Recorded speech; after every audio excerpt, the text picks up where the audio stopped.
বিয়েবাড়ি যে শুধু দুজন মানুষের মিলন তাই নয়। বিয়েবাড়ি মানে দুটো পরিবারের, অনেকগুলো বন্ধুবান্ধবের, আত্মীয় স্বজনেরও মিলন। শুধু মিলন বললেই চলবে না, আনন্দ উৎসব। একটা বিয়ের জন্যে প্রস্তুতি থাকে প্রায় 1 বছরের।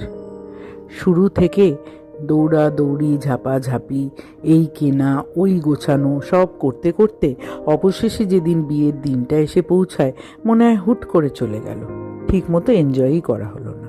আবার অনেক মুহূর্ত স্মৃতির পাতা থেকে মুছেও যায়। তাই জন্যে কিছু কিছু ছবি আর কিছু কিছু মুহূর্ত আমি ক্যামেরাবন্দি করে রেখেছি, পরবর্তীকালে যখন মন চাইবে যেন দেখে নেওয়া যায়। বিয়ে বাড়ি মানে যে শুধু আনন্দই তা নয়, তার সাথে অনেক দুঃখও জুড়ে থাকে।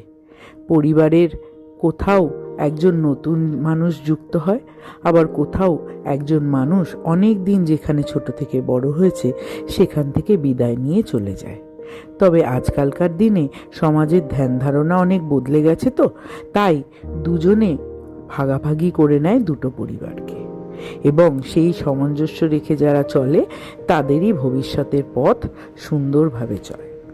সেই জন্যে আজকালকার দিনে ছেলেদের মেয়েদের একভাবে কাঁধে কাঁধ মিলিয়ে চলাও যেমন চলছে, তার সাথে দুটো পরিবারকে সঙ্গে নিয়ে হাসি মুখে চলাটাও তাদের শিখতে হচ্ছে।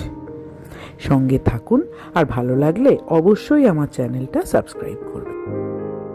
সঙ্গে থাকুন, দেখতে থাকুন, ভালো লাগলে সাবস্ক্রাইব করবেন। বাই।